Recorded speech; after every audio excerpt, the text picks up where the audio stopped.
Hello बच्चों, कैसे हैं आप? और कैसी चल रही है आपकी पढ़ाई?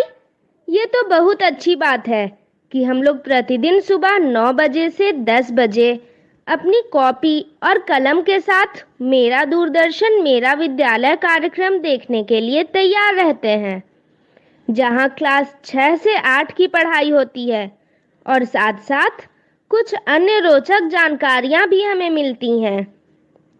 कार्यक्रम में बताई जा रही इम्पोर्टेंट पॉइंट्स को हम नोट भी करते हैं ताकि बाद में उनका रिवीजन कर सकें। और हाँ बच्चों, एक बात और, हम लोग जो भी चीज़ें मेरा दूरदर्शन मेरा विद्यालय कार्यक्रम में सीखते हैं उसका अध्ययन अपनी किताब में ज़रूर करें। इससे उन चैप्टर्स को हम पूरी तरह समझ पाएंगे। तो आज हम लोग सबसे पहले जानेंगे चंपारण सत्याग्रह से जुड़ी बातों को। उसके बाद पढ़ाई करेंगे गणित की, जिसमें सबसे पहले क्लास 6 में जिस चैप्टर का अध्ययन करेंगे उसका नाम है सममिति।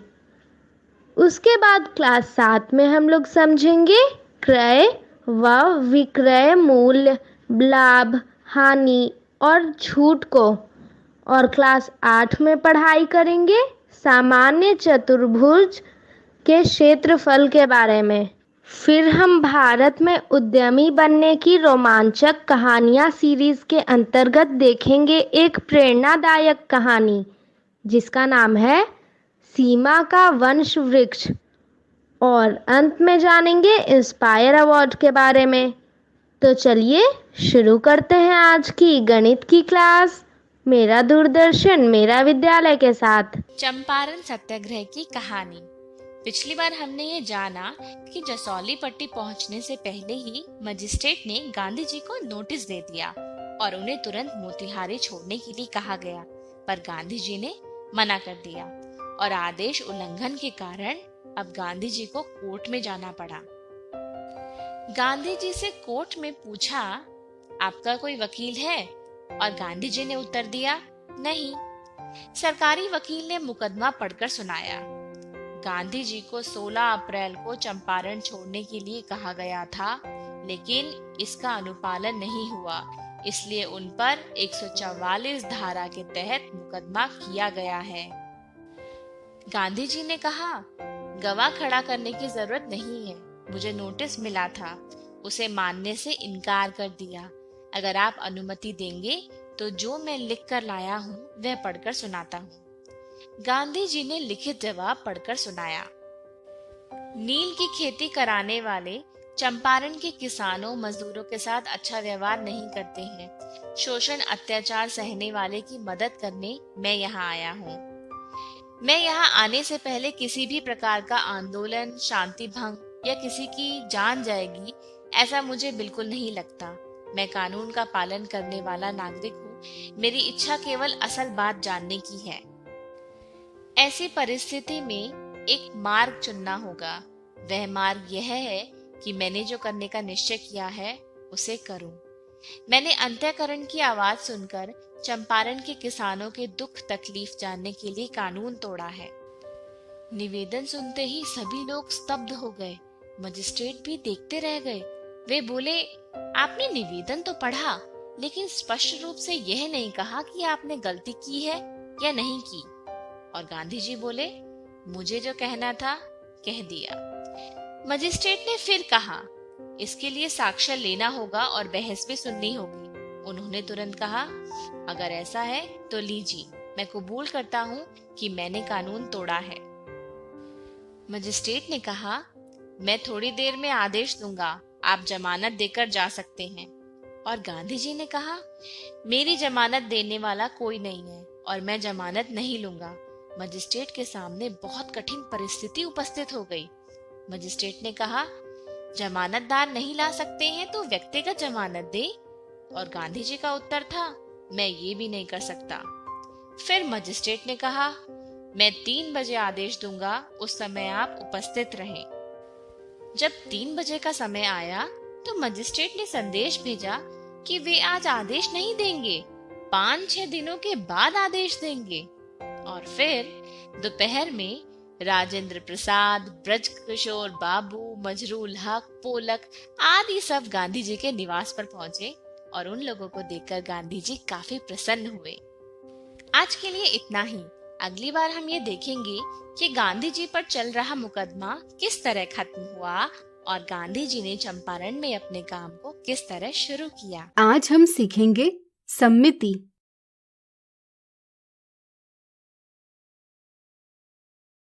तितली के इस चित्र को देखिए। क्या आप बता सकते हैं इसमें क्या खास बात है? सोचिए सोचिए। चलिए हम बताते हैं। हम इस चित्र को दो भागों में इस प्रकार बांट सकते हैं कि दायां आधा भाग और बायां आधा भाग पूर्णतया मिलता जुलता है। ऐसा इसलिए क्योंकि यह आकृति बराबर संतुलित यानी बैलेंस्ड अनुपात यानी प्रोपोर्शन में है। अनुपात एवं संतुलन से इसका आकार आंखों को लुभावना लगता है। ऐसी आकृति जो बराबर संतुलित अनुपात में हो एक सममित आकृति यानी सिमेट्रिक फिगर कहलाती है। साधारणतः अगर हम किसी आकार को मोड़कर इसके दो भाग बना सकते हैं जो एक दूसरे को पूर्णतया ढक ले यानी कि एक दूसरे के प्रतिबिंब हो, तो हम कहते हैं कि वह आकार सममित है। हमारे दैनिक जीवन में हम कई सारी सममित आकृतियां देखते हैं। जैसे इस फूल को देखिए, इसके हम अलग अलग प्रकार से दो भाग बना सकते हैं जो एक दूसरे से मिलते जुलते हैं। यह एक सममित आकृति है। इसी प्रकार प्रकृति में मछली, कछुआ, गाय और कई दूसरे प्राणियों की आकृतियां सममित है। अक्सर वस्तुएं बनाने में भी सममिति का ध्यान रखा जाता है, जैसे विमान, घर और कई सारी वस्तुएं। कई इमारतें जैसे आगरा का ताजमहल और हैदराबाद का चार मीनार अपनी वास्तुकला के लिए प्रसिद्ध है। ताजमहल और चार मीनार सममिति के उपयुक्त उदाहरण हैं। इंटरनेट पर इनके चित्र जरूर देखिए। अब इस आकार को देखिए। क्या यह आकार सममित है? सोचिए सोचिए। बिल्कुल सही, यह एक सममित आकार नहीं है। ऐसा इसलिए क्योंकि हम किसी भी प्रकार से इसे दो भागों में मोड़ नहीं सकते जिससे कि हमें दो ऐसे भाग प्राप्त हो जो एक दूसरे से हूबहू मेल खाते हो। अब चलिए एक मजेदार गतिविधि करें। सबसे पहले एक आयताकार कागज ले। इसे चौड़ाई की ओर मध्य से मोड़कर इसके दो बराबर भाग कर लेंगे। अब स्याही की कुछ बूंदे या रंग की कुछ बूंदे आधे भाग पर डालिए और दोनों आधे भागों को एक दूसरे पर दबाइए। कागज को खोलने पर आपको सममित आकृति प्राप्त होगी। बनने वाला आकार प्रकृति में दिखाई देने वाले या कल्पना की जाने वाले कौन से आकार के जैसा दिखता है, यह जानने की खुद से कोशिश कीजिए।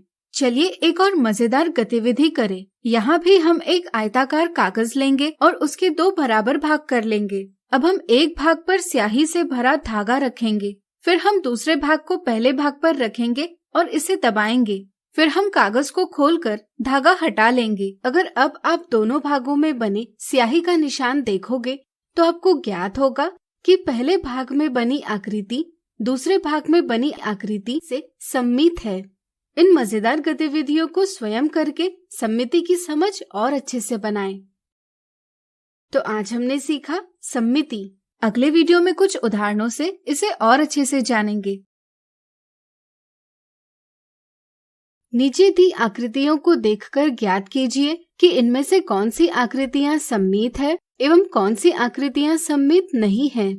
कोई आकृति सममित है या नहीं, यह पहचानने के लिए हम देखते हैं कि क्या आकृति को आधे से मोड़ने पर उसका बायां आधा भाग तथा दायां आधा भाग एक दूसरे से पूर्णतया मिलता जुलता है या नहीं, यानी कि दोनों आधे भाग एक दूसरे के प्रतिबिंब है या नहीं। पहली आकृति के हम इस प्रकार से दो भाग बना सकते हैं। यहाँ हम देखते हैं कि दायां भाग और बायां भाग एक दूसरे के प्रतिबिंब है, यानी वे एक दूसरे से हूबहू मिलते हैं, इसलिए यह एक सममित आकृति है। इसी प्रकार अगर हम दूसरी आकृति की बात करें तो यहाँ किसी भी प्रकार से हम इस आकृति के दो ऐसे भाग नहीं बना सकते जिससे कि दोनों भाग एक दूसरे के प्रतिबिंब हो, यानी कि वे एक दूसरे से हूबहू मिलते हो, इसलिए दूसरी आकृति सममित आकृति नहीं है।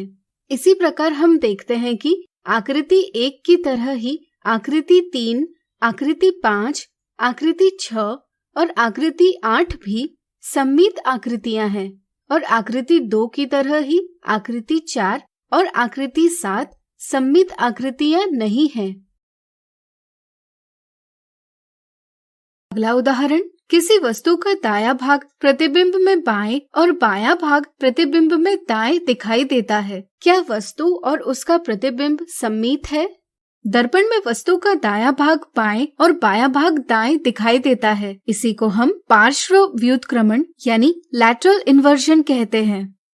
यह बात जरूर है कि वस्तु का दायां भाग प्रतिबिंब में बाएं और बायां भाग प्रतिबिंब में दाएं दिखाई देता है, लेकिन वस्तु और उसका प्रतिबिंब एक दूसरे से हूबहू मिलते हैं, इसलिए वे एक दूसरे से सममित भी होते हैं। इसलिए वस्तु और उसका प्रतिबिंब सममित है।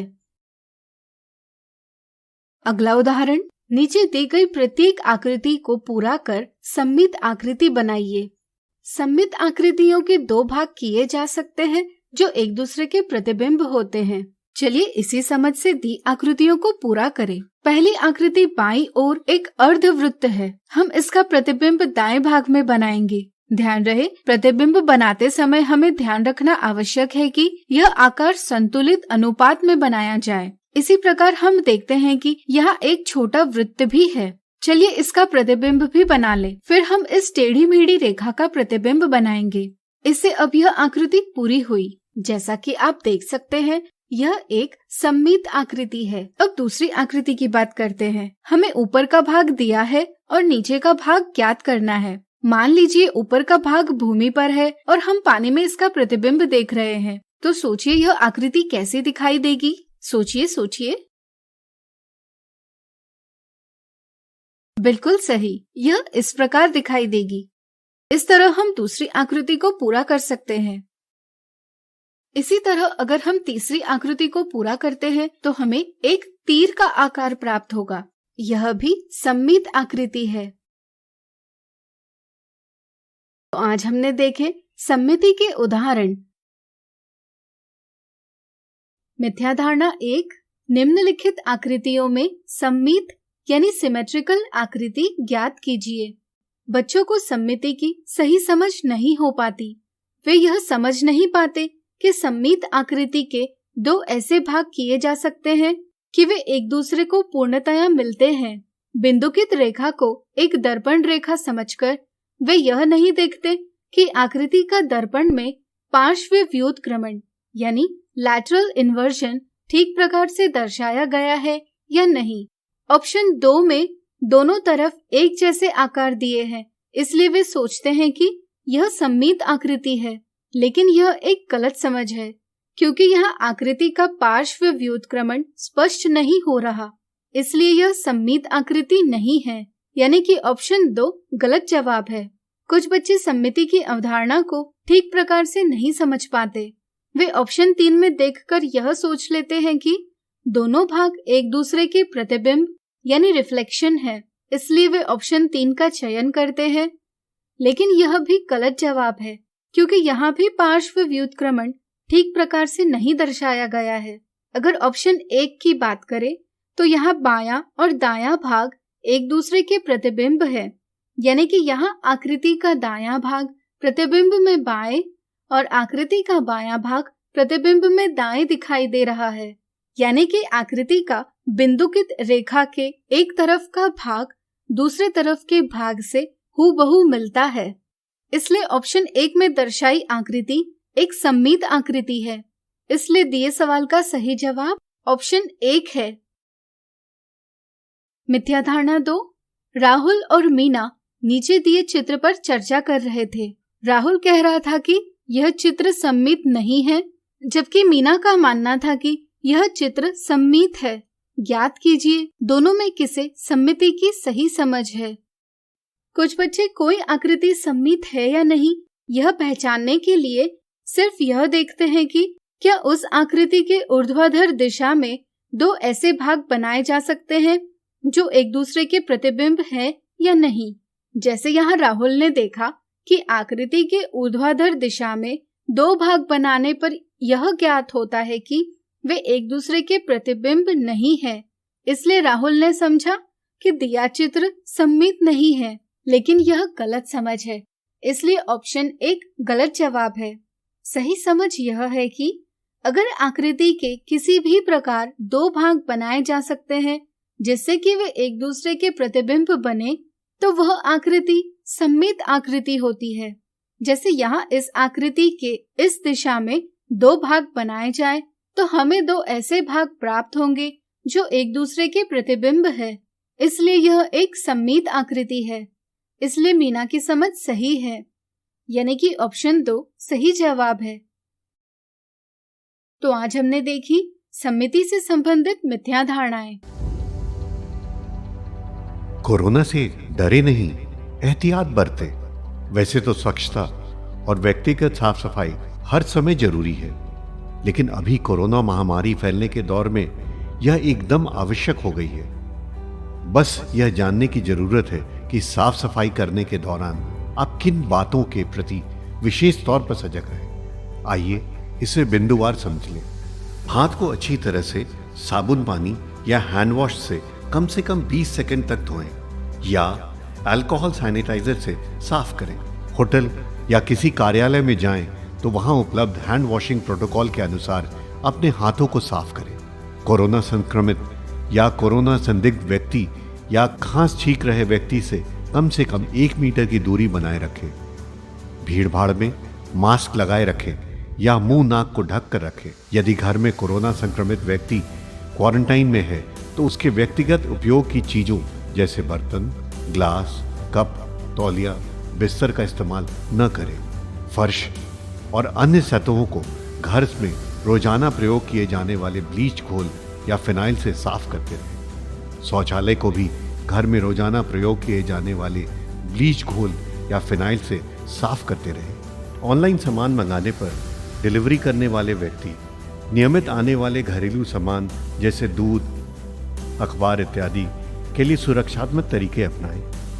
बस, ट्रेन, ऑटो, टैक्सी, दुकान के काउंटर के संपर्क में आने पर भी एहतियात बरतें। जनहित में जारी राज्य स्वास्थ्य समिति बिहार।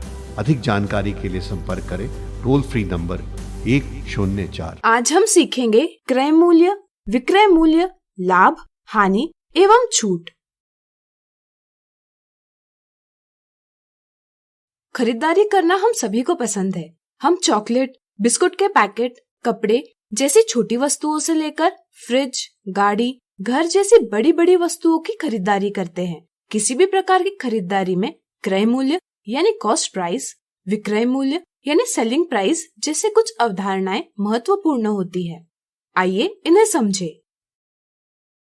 एक दुकानदार टेलीविजन बनाने वाली कंपनी से 8,000 रुपए में एक टेलीविजन खरीदता है। यह दुकानदार ने टेलीविजन 8,000 रुपए में खरीदा है। जिस मूल्य से कोई वस्तु खरीदी जाती है उसे उस वस्तु का क्रय मूल्य कहा जाता है। जैसे यहाँ 8,000 रुपए दुकानदार के लिए क्रय मूल्य है। क्रय मूल्य को हम संक्षेप में इस प्रकार लिखते हैं। दुकानदार टेलीविजन लाकर अपने दुकान में बेचने के लिए रख देता है। अब मान लीजिए दुकानदार यह टेलीविजन किसी ग्राहक को 8,500 रुपए में बेचता है। यहाँ दुकानदार ने टेलीविजन 8,500 रुपए में बेचा है। जिस मूल्य से कोई वस्तु बेची जाती है हम उसे उस वस्तु का विक्रय मूल्य यानी सेलिंग प्राइस कहते हैं। यह दुकानदार के लिए टेलीविजन का विक्रय मूल्य है 8,500 रुपए। विक्रय मूल्य को हम संक्षेप में इस प्रकार लिखते हैं। जरा सोचिए, ग्राहक के लिए 8,500 रुपए क्रय मूल्य है या विक्रय मूल्य? सोचिए। सही सोचा। चूंकि ग्राहक ने टेलीविजन 8,500 रुपए में खरीदा है, इसलिए ग्राहक के लिए 8,500 रुपए क्रय मूल्य है। अब आइए जाने लाभ यानी प्रॉफिट और हानि यानी लॉस क्या है। दुकानदार ने टेलीविजन 8,000 रुपए में खरीदा और इसे 8,500 रुपए में बेचा, यानी कि क्रय मूल्य से विक्रय मूल्य ज्यादा है। ऐसी स्थिति में दुकानदार को उसके द्वारा खरीदे गए मूल्य से 500 रुपए ज्यादा मूल्य प्राप्त हुआ है। हम कहते हैं कि दुकानदार को 500 रुपए का लाभ हुआ है। इस तरह से जब विक्रय मूल्य क्रय मूल्य से अधिक हो तो ऐसी स्थिति में लाभ बराबर विक्रय मूल्य ऋण क्रय मूल्य होता है। मान लीजिए दुकानदार को 8,000 रुपए में खरीदा हुआ टेलीविजन किसी कारण से 7,500 रुपए में बेचना पड़ा, तो ऐसी स्थिति में दुकानदार को लाभ नहीं हो सकता, क्योंकि यह विक्रय मूल्य क्रय मूल्य से कम है। ऐसी स्थिति में दुकानदार को 500 रुपए की हानि होगी। इस तरह से जब विक्रय मूल्य क्रय मूल्य से कम हो, तो ऐसी स्थिति में हानि बराबर क्रय मूल्य ऋण विक्रय मूल्य होती है। जरा सोचिए, अगर दुकानदार 8,000 रुपए में खरीदा हुआ टेलीविजन 8,000 रुपए में ही बेचता है, तो उसे लाभ होता है या हानि? सोचिए सोचिए। सही सोचा। चूंकि यह क्रय मूल्य और विक्रय मूल्य बराबर है, इसलिए ना तो उसे लाभ होगा ना ही हानि। इसी तरह अब आइए जानते हैं छूट यानी डिस्काउंट क्या है। दुकानदार खरीदार को लुभाने के लिए अक्सर वस्तुओं के वास्तविक मूल्य पर कुछ छूट दिया करते हैं। जैसे आपने शर्ट पर 20% ऑफ, जीन्स पर 50% ऑफ, इस तरह के विज्ञापन यानी एडवर्टीजमेंट जरूर देखे होंगे। अक्सर यह छूट वस्तु के वास्तविक मूल्य पर दी जाती है। आइए इसे एक उदाहरण से समझें। मान लीजिए एक फोन का वास्तविक मूल्य है 10,000 रुपए। ग्राहक को बेचते समय दुकानदार ने उसे 5% की छूट देकर बेचा। पता कीजिए दुकानदार ने वह फोन कितने में बेचा। ऐसी स्थिति में सबसे पहले हम छूट पता करते हैं। चूंकि दुकानदार ने वास्तविक मूल्य पर 5% की छूट दी है, इसलिए हम कह सकते हैं कि छूट बराबर 10,000 रुपए का 5% है, यानी कि छूट बराबर 5/100 गुना 10,000 रुपए बराबर 5 गुना 100 रुपए बराबर 500 रुपए।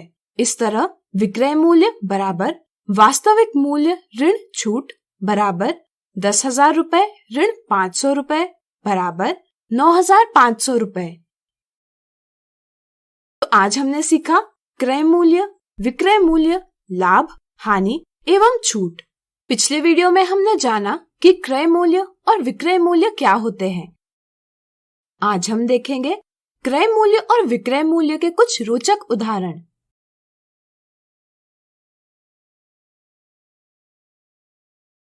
कंप्यूटर बनाने वाली किसी कंपनी से दुकानदार ने एक कंप्यूटर 29,540 रुपए में खरीदा और इसे एक ग्राहक को 37,468 रुपए में बेचा। तो बताइए दुकानदार को कितना लाभ हुआ या कितनी हानि हुई? चूंकि दुकानदार ने एक कंप्यूटर 29,540 रुपए में खरीदा, इसलिए दुकानदार के लिए क्रय मूल्य होगा 29,540 रुपए। इस तरह दुकानदार ने वह कंप्यूटर एक ग्राहक को 37,468 रुपए में बेचा, इसलिए दुकानदार के लिए विक्रय मूल्य यानी सेलिंग प्राइस होगी 37,468 रुपए। क्रय मूल्य और विक्रय मूल्य को देखकर क्या आप बता सकते हैं दुकानदार को लाभ हुआ है या हानि? सोचिए सोचिए। सही सोचा। चूंकि विक्रय मूल्य क्रय मूल्य से ज्यादा है, इसलिए दुकानदार को लाभ हुआ है। चूंकि लाभ बराबर विक्रय मूल्य ऋण क्रय मूल्य बराबर 37,468 रुपए ऋण 29,540 रुपए बराबर 7,928 रुपए, इसलिए दुकानदार को 7,928 रुपए का लाभ हुआ है। अगला उदाहरण, प्रिया ने एक दुकान से एक फ्रॉक खरीदी। फ्रॉक की कीमत थी 340 रुपए, लेकिन दुकानदार ने उस पर 5% की छूट दी। यदि दुकानदार ने वह फ्रॉक 335 रुपए में खरीदी होगी, तो दुकानदार को कितना लाभ या हानि हुई? यहाँ दुकानदार के लिए क्रय मूल्य है 335 रुपए। दुकानदार ने फ्रॉक की कीमत 340 रुपए लगाई है, लेकिन प्रिया को फ्रॉक बेचते समय उसने 5% की छूट दी है। यहाँ 5% की छूट का अर्थ है प्रत्येक 100 रुपए पर 5 रुपए की छूट, जिसका अर्थ हुआ 1 रुपए पर 5/100 की छूट। इसलिए 340 रुपए पर 340 रुपए गुणा 5/100 बराबर 17 रुपए की छूट दी जाएगी। यह फ्रॉक की कीमत से दी गई छूट को घटाकर फ्रॉक का विक्रय मूल्य पता किया जा सकता है। इस तरह से विक्रय मूल्य होगा 340 रुपए ऋण 17 रुपए बराबर 323 रुपए। अब हमें क्रय मूल्य और विक्रय मूल्य पता है। इन्हें देखकर क्या आप बता सकते हैं दुकानदार को लाभ हुई है या हानि? सोचिए सोचिए। सही सोचा। चूंकि विक्रय मूल्य क्रय मूल्य से छोटा है, इसलिए दुकानदार को हानि हुई है। इसलिए हानि बराबर क्रय मूल्य ऋण विक्रय मूल्य बराबर 335 रुपए ऋण 323 रुपए बराबर 12 रुपए, यानी कि दुकानदार को 12 रुपए की हानि हुई है। अगला उदाहरण, एक साड़ियों का व्यापारी एक कंपनी से 200 साड़ियां खरीदता है। वह इन्हें 250 रुपए प्रति साड़ी के दर से बेचता है, जिससे उसे कुल 6,390 रुपए का लाभ होता है। यदि व्यापारी सभी 200 साड़ियां समान मूल्य से खरीदता है, तो उसने एक साड़ी कितने रुपए में खरीदी होगी? यह उदाहरण दिखने में बड़ा पेचीदा लगता है, लेकिन है बड़ा आसान। आइए इसे हल करें। सबसे पहले हम देखेंगे हमें क्या दिया गया है और क्या पता करना है। उदाहरण से पता चलता है कि व्यापारी द्वारा खरीदी गई साड़ियों की संख्या 200 है। उसने इन्हें 250 रुपए प्रति साड़ी के दर से बेचा, यानी कि 200 साड़ियों का कुल विक्रय मूल्य बराबर 200 गुणा 250 रुपए है, यानी कि 50,000 रुपए है। उदाहरण में यह बताया गया है कि 200 साड़ियों को बेचने पर उसे कुल 6,390 रुपए का लाभ हुआ है और हमें पता करना है कि व्यापारी ने साड़ियों के लिए कितने रुपए चुकाए होंगे, यानी कि हमें व्यापारी द्वारा खरीदी गई साड़ियों का क्रय मूल्य पता करना है। सोचिए यह हम कैसे पता करेंगे? सोचिए। चलिए हम बताते हैं। चूंकि लाभ बराबर विक्रय मूल्य ऋण क्रय मूल्य, इसलिए क्रय मूल्य विक्रय मूल्य से लाभ को घटाकर प्राप्त किया जा सकता है, यानी कि क्रय मूल्य बराबर 50,000 रुपए ऋण 6,390 रुपए बराबर 43,610 रुपए। इसलिए व्यापारी ने सभी साड़ियों के लिए 43,610 रुपए चुकाए होंगे।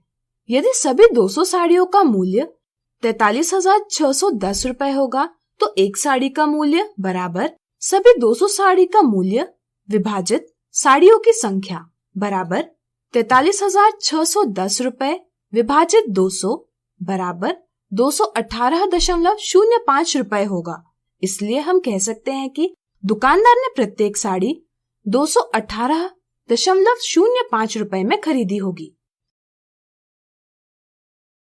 तो आज हमने देखे क्रय मूल्य और विक्रय मूल्य के उदाहरण। आज हम देखेंगे क्रय मूल्य और विक्रय मूल्य से संबंधित मिथ्या धारणाएं और एक मजेदार सवाल।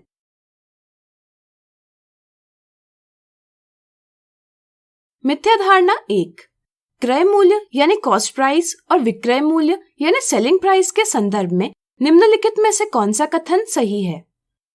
कुछ बच्चे यह समझते हैं कि विक्रय मूल्य हमेशा क्रय मूल्य से बड़ा होता है, क्योंकि वे सोचते हैं कि खरीदी गई वस्तु हमेशा ज्यादा कीमत पर बेची जाती है, जिससे कि लाभ हो।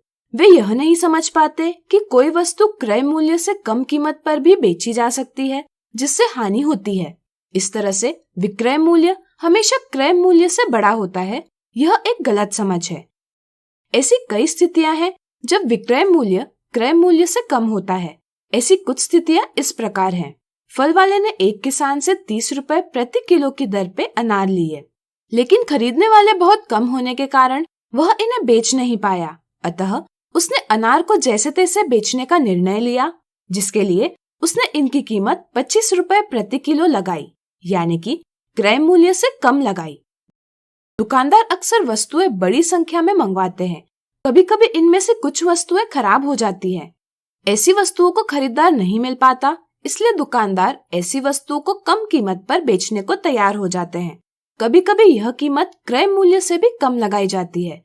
इन स्थितियों के उपयोग से अब आप समझ सकते हैं कि ऑप्शन 1 यह एक गलत जवाब है। सही जवाब है विक्रय मूल्य क्रय मूल्य से बड़ा या छोटा या बराबर भी हो सकता है, यानी कि ऑप्शन 2 सही जवाब है। मिथ्या धारणा 2, एक दुकानदार 239 रुपए में एक किताब खरीदता है और इसे मनीष को 210 रुपए में बेचता है। इस स्थिति में दुकानदार के लिए किताब का क्रय मूल्य क्या होगा? कई बार क्रय मूल्य और विक्रय मूल्य इन नामों में उलझन के कारण बच्चे यह समझ लेते हैं कि दुकानदार ने जिस मूल्य से वस्तु खरीदी है वह विक्रय मूल्य है और उसने जिस मूल्य से वस्तु बेची है वह क्रय मूल्य है, लेकिन यह गलत समझ है। इस समझ से दिए सवाल का ऑप्शन 2 यह गलत जवाब दिया जाता है। सही समझ यह है कि दुकानदार जिस मूल्य से वस्तु खरीदता है वह दुकानदार के लिए क्रय मूल्य है और वह जिस मूल्य से वस्तु बेचता है वह उसके लिए विक्रय मूल्य है। इसी के साथ यह भी समझना जरूरी है कि यह दुकानदार के लिए 210 रुपए विक्रय मूल्य है, लेकिन मनीष दुकानदार से इसी कीमत पर किताब खरीद रहा है, इसलिए मनीष के लिए 210 रुपए क्रय मूल्य है। अब आइए एक मजेदार सवाल को हल करें।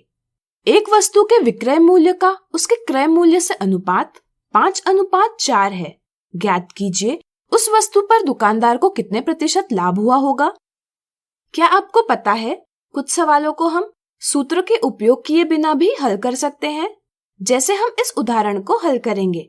यह वस्तु के विक्रय मूल्य का उसके क्रय मूल्य से अनुपात बराबर 5:4 है, यानी कि वस्तु का विक्रय मूल्य उसके क्रय मूल्य का 5/4 भाग है।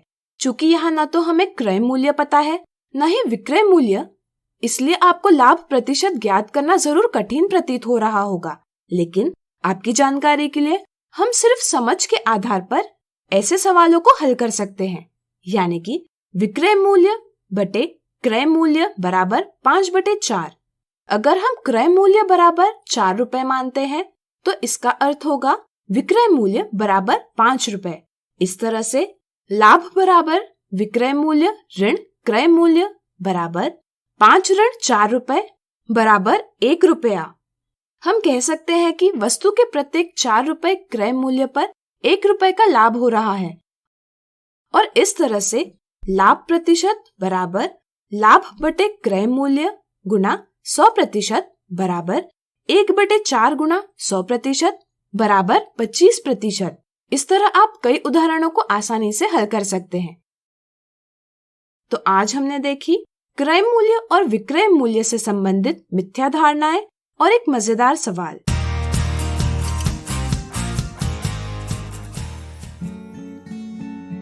अब्बा, मुझे बहुत बुरा लग रहा है।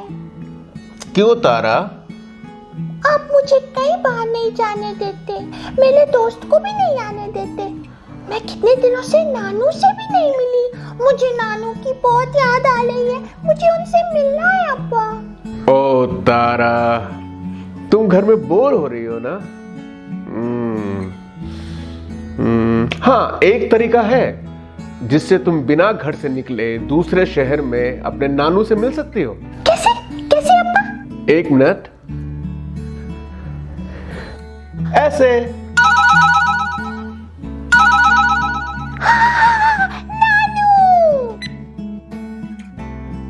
हेलो बेटा, हेलो, कैसी है मेरी टिम टिम ताला? नमस्ते पापा, कैसे हैं आप? हाँ, हेलो बेटा, नमस्ते। नानू नानू, कैसे हैं आप नानू? अब्बा मुझे आपके पास ला ही नहीं ले, वो मुझे कहीं भी जाने नहीं दे ले। कल तो पिंकी की मम्मी आई थी घर पर, अब्बा ने उन्हें भी बाहर से ही लौटा दिया। उनको मुझे प्यार भी नहीं करने दिया। तारा को इस वक्त बहुत बुरा लग रहा है ना, पर मेरी समझदार तारा को पता है ना कि ये सब कुछ क्यों जरूरी है। बोलो तारा। हाँ नानू, पता तो मुझे है। अब्बा सावधानी बरत रहे हैं, क्योंकि कोरोना वायरस से बीमार किसी भी व्यक्ति के नजदीक आने से, उसे छूने से, हाथ मिलाने से, गले लगाने से या उसकी छुई हुई चीजों को छूने से हम भी बीमार हो सकते हैं। और तारा, इससे चेन बन जाती है, एक से दूसरे को, फिर दूसरे से तीसरे को, और थोड़े ही दिनों में ये सब जगह फैल जाती है। कोरोना वायरस की इस चेन को तोड़ने के लिए दूसरों से दूरी रखना बहुत जरूरी है तारा। और तारा को तो पता है इसे क्या कहते हैं, क्यों तारा? हाँ अब्बा, आपने बताया था इसे सोशल डिस्टेंसिंग कहते हैं। मतलब दूसरों से सुरक्षित दूरी, कम से कम 1 मीटर की दूरी। और तारा को ये भी पता है कि अभी तो लॉकडाउन चल रहा है, किसी को घर से बाहर नहीं जाना है, ठीक है? लॉकडाउन के दौरान भी सोशल डिस्टेंसिंग यानी दूसरों से सुरक्षित दूरी कहाँ रखनी है, तारा को पता है ना? हाँ, मैं बताती हूँ। दवाई की दुकान, राशन, सब्जी, फल की दुकान, हॉस्पिटल, शेल्टर होम्स और रास्तों में जहाँ भी एक से ज्यादा लोग हैं, वहाँ दूसरों से कम 1 मीटर की दूरी रखनी है। हाँ? और हाँ तारा, हमने टीवी पर भी देखा है कि हमारे धर्मगुरु बार बार लोगों से घर पर पूजा और इबादत के लिए कह रहे हैं, और यही सही है। क्यों तारा, सही है ना? हाँ, सबसे जरूरी यही बात है। घर से बाहर ही ना निकले तो एकदम सेफ रहेंगे। और अगर किसी जरूरी काम से बाहर जाना भी पड़े तो मास्क लगा कर जाओ और एक दूसरे से 1 मीटर की दूरी पर खड़े रहो। जैसे मैं सब्जी लेने जाता हूँ तो मैं मास्क पहन कर जाता हूँ और लाइन में सबसे 1 मीटर की दूरी पर खड़ा होता हूँ। अच्छा अब्बा, क्या हम एक ही मास्क बार बार पहन सकते हैं? नहीं तारा, नहीं। 6-8 घंटे में, या अगर मास्क गीला हो गया है तो उसे बदल देना चाहिए। और ये बिल्कुल जरूरी नहीं है कि सर्जिकल मास्क ही पहने, घर में बने कपड़े के मास्क भी इस्तेमाल कर सकते हैं। और दोस्तों, हाथ अच्छे से साबुन पानी से धोकर ही मास्क पहनना। अच्छा नानू, आपकी देखभाल कौन कर रहा है? हम लोग तो इतनी दूर हैं। मेरी प्यारी तारा, तुम चिंता मत करो। यहाँ मेरे पड़ोसी मुझे फोन करते रहते हैं, समझे? और जरूरत हो तो दवाई वगैरह दरवाजे पर छोड़ जाते हैं। और तारा, जब ये सब कुछ ठीक हो जाएगा तब तो तुम घर मेरे पास आ ही सकती हो। तब तक तुम अपने घर से ही मुझे और अपने दोस्तों को फोन कर सकती हो, अपने अप्पा से अच्छी बातें कर सकती हो, कहानियां सुन सकती हो। और मैं अपनी फेवरेट बुक्स पढ़ सकती हूँ, खेल सकती हूँ, गाना गा सकती हूँ, डांस कर सकती हूँ और घर के कामों में अप्पा की मदद भी कर सकती हूँ। और पता है नानू, मेरी टीचर रोज फोन पर जरूरी लेसन बता देती है, जिससे कि हमारी पढ़ाई भी लगातार चलती रहे। बहुत अच्छे तारा, बिल्कुल सही। मेरी प्यारी प्यारी टिम ताला। ओके नानू, bye, I love you. Bye पापा। Okay bye, I love you too बेटा। घर पर ही रहो, सुरक्षित रहो।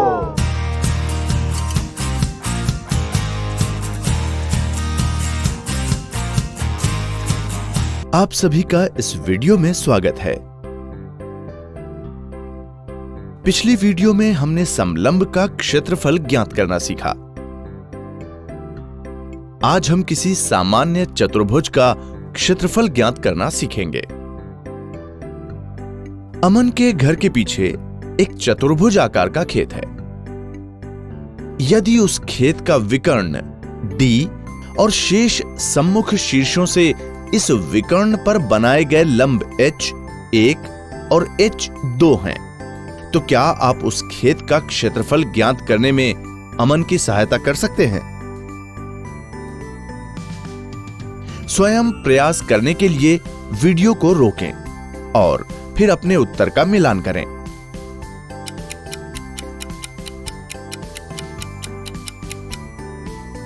इस स्थिति में हमें चतुर्भुज का क्षेत्रफल ज्ञात करना होगा, परंतु अमन को चतुर्भुज का क्षेत्रफल निकालने का सूत्र नहीं पता।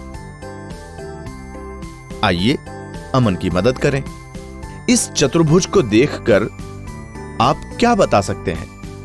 हम देख सकते हैं कि विकर्ण BD चतुर्भुज को 2 त्रिभुजों ABD और DBC में विभक्त करता है। अब सवाल यह है कि ये जानते हुए चतुर्भुज का क्षेत्रफल कैसे ज्ञात करें? क्योंकि चतुर्भुज 2 त्रिभुजों के संयोजन से बना है, तो क्यों न त्रिभुज ABD और त्रिभुज DCB के क्षेत्रफल का योगफल ज्ञात कर लिया जाए, जो कि चतुर्भुज ABCD के क्षेत्रफल के बराबर होगा। अब क्या आप त्रिभुज के क्षेत्रफल का सूत्र बता सकते हैं? शाबाश! त्रिभुज के क्षेत्रफल का सूत्र 1/2 गुना आधार गुना ऊंचाई होता है। यदि हम त्रिभुज ABD में देखें तो कह सकते हैं कि लंब AE त्रिभुज की ऊंचाई तथा BD त्रिभुज का आधार है, जिसकी मदद से हम त्रिभुज ABD का क्षेत्रफल इस सूत्र की मदद से ज्ञात कर लेते हैं।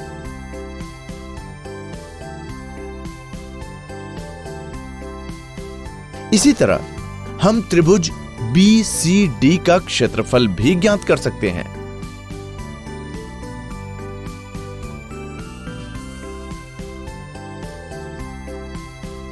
अब त्रिभुज ABD और DCB का क्षेत्रफल उपयोग करते हुए अतः हम कह सकते हैं कि किसी सामान्य चतुर्भुज का क्षेत्रफल 1/2 गुना चतुर्भुज के विकर्ण की लंबाई गुना सम्मुख शीर्षों के इस विकर्ण पर बनाए गए लंबों के योगफल के बराबर होता है। आज इस वीडियो में हमने किसी सामान्य चतुर्भुज का क्षेत्रफल ज्ञात करना सीखा।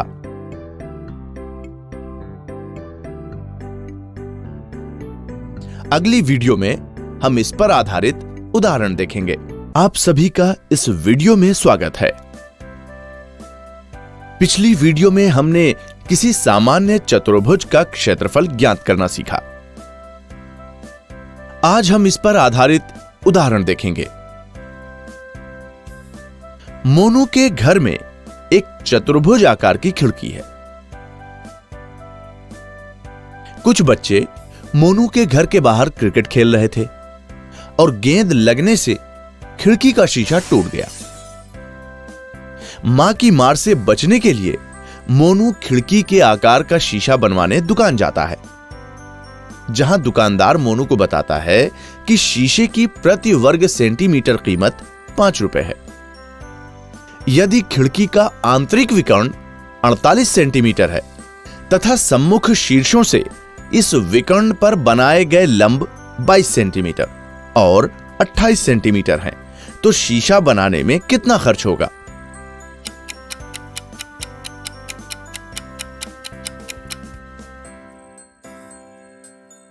शीशा बनाने में कितना खर्च होगा?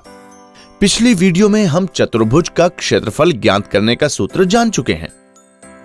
प्रश्न से हम जानते हैं कि BD विकर्ण तथा AE और CF विकर्ण BD पर लंब हैं, जिससे इस सूत्र को हम इस प्रकार भी लिख सकते हैं। BD, AE तथा CF के मान प्रतिस्थापित कर आगे हल करने पर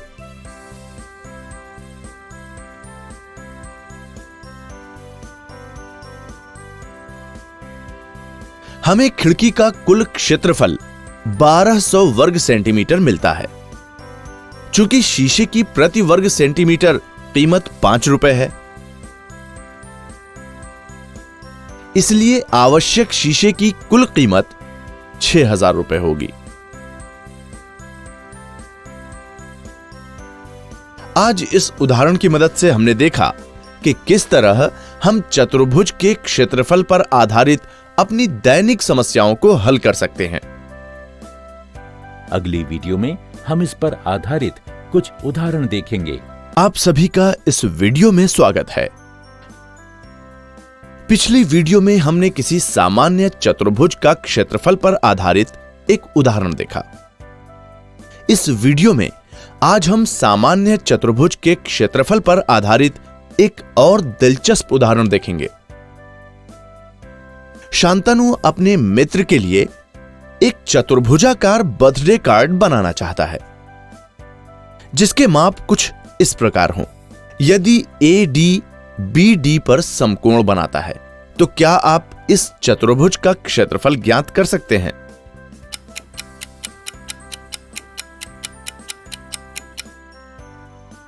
हम जानते हैं कि किसी चतुर्भुज का क्षेत्रफल हम इस सूत्र की सहायता से ज्ञात कर सकते हैं, परंतु यदि हम चित्र पर ध्यान दें तो पाएंगे कि हमें चतुर्भुज के विकर्ण की लंबाई ज्ञात नहीं है। क्या आप चतुर्भुज के विकर्ण की लंबाई ज्ञात कर सकते हैं? प्रयास करने के लिए वीडियो को रोकें और फिर उत्तर का मिलान करें।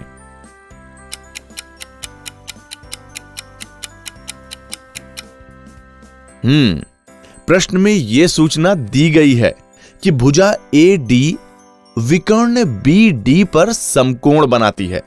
अतः त्रिभुज ABD एक समकोण त्रिभुज है जिसमें पाइथागोरस प्रमेय का उपयोग किया जा सकता है। AB तथा AD की लंबाई 12 सेंटीमीटर और 37 सेंटीमीटर प्रतिस्थापित कर हल करने में हमें भुजा BD का मान 35 सेंटीमीटर मिलता है, जो कि चतुर्भुज ABCD का विकर्ण है। आइए अब चतुर्भुज ABCD का क्षेत्रफल प्राप्त करें। अब हम जानते हैं कि BD चतुर्भुज का विकर्ण तथा AD व CM विकर्ण पर सम्मुख शीर्षों से लंब हैं, जिनकी मदद से हम चतुर्भुज का क्षेत्रफल ज्ञात कर लेते हैं। आज हमने चतुर्भुज के क्षेत्रफल पर आधारित एक और उदाहरण देखा। उम्मीद है कि अब आपको इसकी अच्छी समझ हो गई होगी। तो बच्चों, ये तो हुई विषय की पढ़ाई। अब वक्त है इंस्पायर अवार्ड योजना से संबंधित एक वीडियो देखने का। वीडियो देखने के पहले मैं आपको एक सूचना दे दूं।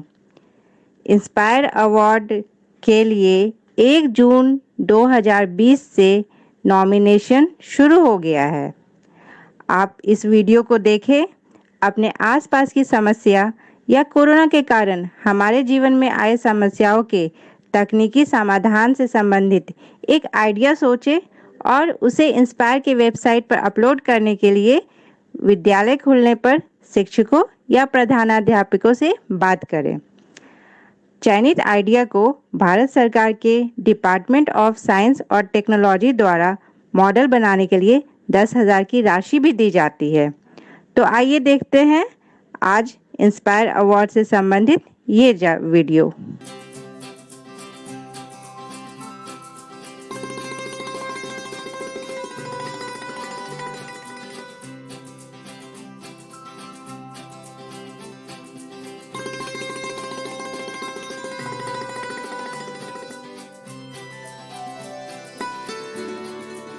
Good morning teacher. Good morning बच्चों, आज हम कुछ नया सीखने वाले हैं। वाव, हम क्या नया सीखने वाले हैं टीचर? वंदना, आज हम अपने रचनात्मक विचारों के जरिए समस्याओं को हल करेंगे। बच्चों, अब मुझे कौन बताएगा कि इस रेखा को बिना छुए छोटी कैसे किया जा सकता है? मगर टीचर, ये तो असंभव है। बच्चों, क्या आप भूल गए कि हर समस्या का हल होता है? सभी अपनी बुद्धि का इस्तेमाल करो और सोचकर इसका हल बताओ। टीचर, मैं बताऊं? अरे वाह रवि, यहाँ आओ और इस रेखा को छोटी करके दिखाओ। बहुत अच्छा रवि। देखा बच्चों, अपनी बुद्धि का इस्तेमाल करके सभी मुश्किलें हल की जा सकती हैं। यह तो बस एक उदाहरण था, पर जब आप बड़े होंगे तब आपको ढेरों चुनौतियों का सामना करना पड़ेगा, जिन्हें आप अपने ज्ञान, बुद्धि और विचारों से हल कर पाएंगे।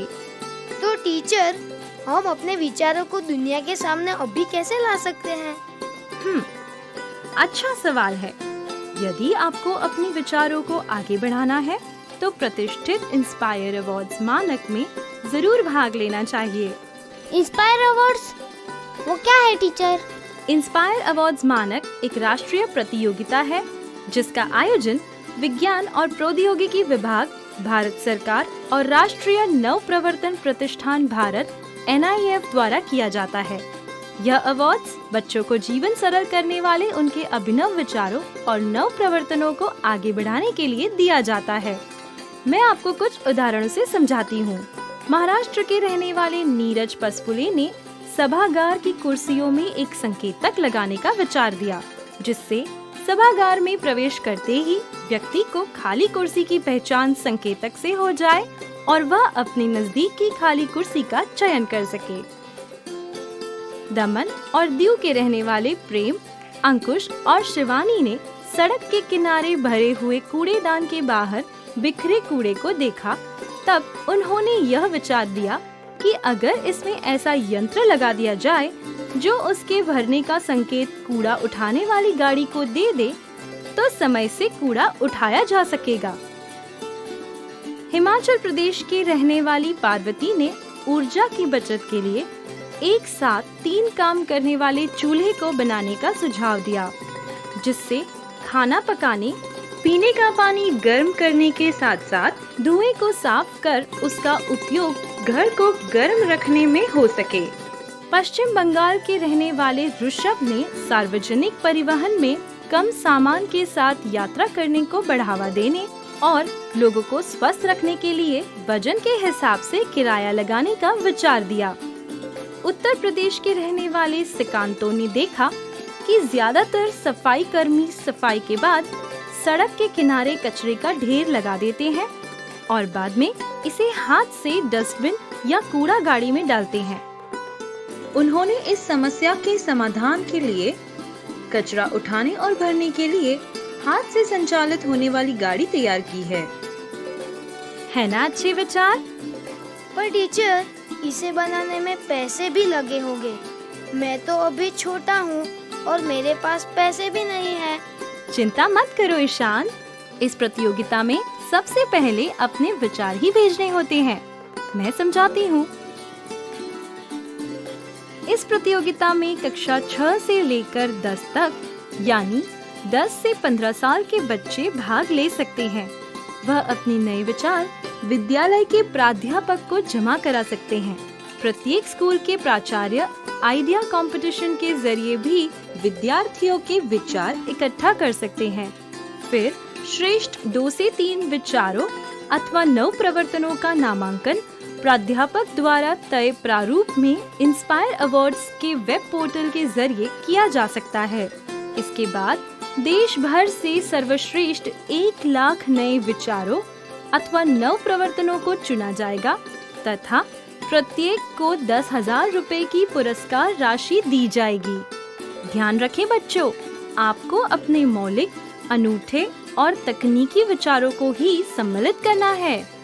टीचर, आइडिया कंपटीशन क्या होता है? इस कंपटीशन में विद्यार्थी मौजूदा मशीनों, गैजेट में बेहतरी के लिए सुधार अथवा नई मशीन, गैजेट बनाने के मौलिक तकनीकी विचार जमा करा सकते हैं, जिससे दैनिक समस्याओं का समाधान किया जा सके। इसके बाद क्या होगा टीचर? चुने हुए विद्यार्थियों को अपने विचारों अथवा नव प्रवर्तनों के प्रोटोटाइप अथवा मॉडल तैयार कर जिला स्तर की प्रदर्शनी में भाग लेना होगा, जहां से राज्य स्तर के लिए 10,000 विचारों अथवा नव प्रवर्तनों का चयन किया जाएगा। राज्य स्तर की प्रदर्शनी से कुल 1,000 विचारों अथवा नव प्रवर्तनों का राष्ट्रीय स्तर की प्रदर्शनी के लिए चयन किया जाएगा। इस स्तर पर NIF देश के विभिन्न तकनीकी संस्थानों के सहयोग से विद्यार्थियों के प्रोटोटाइप अथवा मॉडल विकसित करने में मदद और सलाह उपलब्ध कराएगा। इन प्रोटोटाइप अथवा मॉडल को राष्ट्रीय स्तर की प्रदर्शनी में प्रदर्शित किया जाएगा। वाह टीचर, लेकिन हमारे विचारों का चयन किस प्रकार किया जाएगा? अनोखे विचारों का चयन उसकी नवीनता, व्यवहारिकता, सामाजिक उपयोगिता और पर्यावरण के अनुकूलता के आधार पर किया जाएगा। इसके अलावा यह भी देखा जाएगा कि फिलहाल मौजूद तकनीकी से यह कितना बेहतर है। ये तो बहुत अच्छा है टीचर, लेकिन राष्ट्रीय स्तर से कितने प्रोटोटाइप चुने जाएंगे? ऋतु, राष्ट्रीय स्तर की प्रदर्शनी में 60 विशिष्ट प्रोटोटाइप अथवा नव प्रवर्तनों का चयन किया जाएगा, जिसे नई दिल्ली स्थित राष्ट्रपति भवन में आयोजित होने वाले नव प्रवर्तन उत्सव यानी फेस्टिवल ऑफ इनोवेशन में प्रदर्शित और पुरस्कृत किया जाएगा। वाव! तो बच्चों, कौन कौन तैयार है? मैं। यह हुई ना बात। इंस्पायर अवार्ड्स में भाग लेने के लिए लॉग ऑन करें www.inspireawards-dst.gov.in। अधिक जानकारी के लिए लॉग ऑन करें www.nif.org.in/inspire-awards।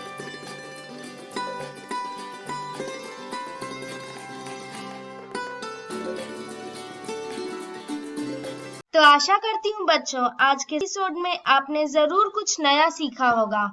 आप अपने विचार हमें स्क्रीन पर दिए गए व्हाट्सएप नंबर 9431043527 या ईमेल आईडी bepcddprogram@gmail.com पर भेज सकते हैं। और हाँ, आप मेरा दूरदर्शन मेरा विद्यालय कार्यक्रम को कभी भी बिहार शिक्षा परियोजना परिषद के YouTube चैनल पर देख सकते हैं। इसके लिए सर्च करें BEPC मेरा दूरदर्शन मेरा विद्यालय और कार्यक्रम को देखें, इम्पोर्टेंट पॉइंट्स को नोट करें और क्वेश्चंस हल करें। इसके अलावा इसके सारे एपिसोड बिहार शिक्षा परियोजना परिषद की वेबसाइट पर डिजिटल लर्निंग सेक्शन में भी उपलब्ध है। विजिट करें www.bepcssa.in। और आपको तो पता ही है कि आप खुद से लिखी कविताएं, कहानियां, पेंटिंग्स या इनके 2 से 3 मिनट के वीडियो भी हमें स्क्रीन पर दिए गए व्हाट्सएप नंबर या ईमेल आईडी पर अपना नाम, कक्षा, विद्यालय का नाम, प्रखंड और जिले के नाम के साथ भेज सकते हैं। हम चुने गए एंट्रीज को आने वाले एपिसोड में प्रसारित भी करेंगे। तो घर पर रहें, पढ़ते रहें, बढ़ते रहें। मिलते हैं अगले एपिसोड में। बाय बाय बच्चों। सुनो घंटी बजाओ।